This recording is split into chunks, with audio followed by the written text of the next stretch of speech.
नवजोत सिंह सिद्धू को प्रदेश अध्यक्ष बना दिया गया। प्रशांत किशोर कैप्टन की नौकरी छोड़कर खिसक गए और कांग्रेस की चुनावी भैंस पानी में बैठ गई।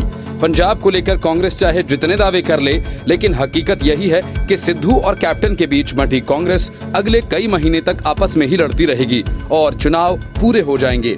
वजह ये कि कांग्रेस की चुनावी रणनीति अब तक बनी नहीं है। ये बात और है कि प्रशांत किशोर 5 महीने तक कैप्टन के साथ रहे, लेकिन इस दौरान उन्होंने कोई काम नहीं किया। दूसरी वजह ये कि कैप्टन खुद इस बात को लेकर आश्वस्त नहीं है कि अगला चुनाव उनके चेहरे पर लड़ा जाएगा या नहीं। पंजाब कांग्रेस की कमान नवजोत सिंह सिद्धू को मिलने के बाद पार्टी की अंदरूनी राजनीति बदली है। पार्टी में सीधे सीधे 2 ध्रुव बन चुके हैं। पंजाब में कैप्टन अमरिंदर सिंह की चुनावी रणनीति अब पंजाब कांग्रेस की अंदरूनी राजनीति के कारण उलझी नजर आ रही है। राजनीतिक रणनीतिकार प्रशांत किशोर ने 5 महीने के अपने कार्यकाल के दौरान न तो पंजाब, न राज्य सरकार और न ही मुख्यमंत्री कैप्टन के लिए कोई काम किया।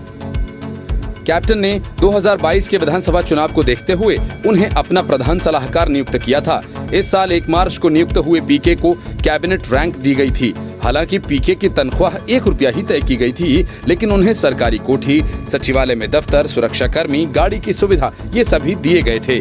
अपने 5 महीने के कार्यकाल में पीके मात्र 2 बार ही पंजाब आए। इस दौरान उन्होंने एक बार प्रशासनिक अधिकारियों और दूसरी बार विधायकों के साथ बैठक की थी। सरकार को उनका कोई फायदा हुआ नहीं। हालांकि ये माना जा रहा है कि कैप्टन ने उन्हें चुनावों की रणनीति बनाने के लिए नियुक्त किया था, लेकिन वो इससे पहले ही इस्तीफा देकर चले गए। अब माना यह जा रहा है कि प्रशांत किशोर पहले से ही ये तय करके बैठे थे कि उन्हें कैप्टन के साथ या कांग्रेस के साथ काम नहीं करना है। कैप्टन के साथ इसलिए नहीं क्योंकि नवजोत सिंह सिद्धू से उनकी पुरानी दोस्ती है और अरविंद केजरीवाल की रोटी वे दिल्ली विधानसभा चुनाव में खा चुके हैं। कांग्रेस के साथ इसलिए नहीं क्योंकि कांग्रेस ये चाहेगी कि उनकी कंपनी कांग्रेस का ही काम करे, लेकिन प्रशांत किशोर के तो कई ग्राहक हैं। जगन मोहन रेड्डी, उद्धव ठाकरे, अरविंद केजरीवाल, ममता बनर्जी, आगे भी बड़ा बाजार है। काम की दिक्कत नहीं है और कांग्रेस के साथ जुड़ने का सीधा सा मतलब होता है कि कांग्रेस जहां चुनाव मैदान में उतरेगी, प्रशांत किशोर का कोई न कोई क्लाइंट सामने होता ही है। ऐसे में प्रशांत किशोर की विश्वसनीयता पर सवाल तो उठते ही साथ ही उनके कारोबारी हित को भी नुकसान होता। अब ऐसा तो नहीं होगा कि बंगाल के चुनाव हों और प्रशांत किशोर की कंपनी ममता बनर्जी के लिए रणनीति बनाए और प्रशांत किशोर कांग्रेस के लिए। दोनों में से जो हारे वह प्रशांत किशोर पर धोखा देने का आरोप लगाए और इन्हीं सारी वजहों से प्रशांत किशोर ने चुपचाप खिसक जाना ही बेहतर समझा। इसी वजह से प्रशांत किशोर ने पंजाब के कुछ मंत्रियों से बातचीत में ये संकेत दे दिए थे कि वे काम नहीं करना चाहते हैं। पहले ही दिन से पीके का इस्तीफा कैप्टन के लिए परेशानी का कारण माना जा रहा है, क्योंकि पंजाब में पहले ही कांग्रेस की राजनीति कैप्टन और सिद्धू के बीच बढ़ती हुई नजर आ रही है। सिद्धू को कैप्टन की सहमति के बिना ही कांग्रेस हाईकमान ने प्रदेश अध्यक्ष की कमान सौंपी थी। पीके मुख्यमंत्री कैप्टन और सिद्धू के बीच की कड़ी भी रहे हैं।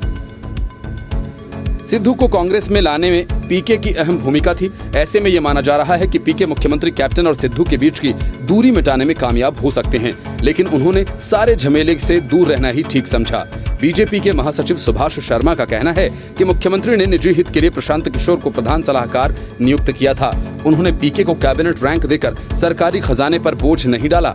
उन्हें स्पष्ट करना चाहिए कि इससे प्रदेश का क्या लाभ हुआ। शिरोमणि अकाली दल के प्रवक्ता डॉक्टर दलजीत चीमा का ये कहना है कि पीके को पता चल चुका था कि काठ की हांडी दूसरी बार नहीं चढ़ सकती। 2017 में पीके के जरिए कैप्टन ने जो झूठे वादे किए थे वह पूरे नहीं हुए, इसलिए अब पीके किस मुंह से लोगों का सामना कर सकते हैं। ऐसे में मैदान छोड़ना ही उन्होंने मुनासिब समझा। इससे सरकारी खजाने को ही नुकसान हुआ, प्रदेश का कोई लाभ नहीं हुआ। Report news of India.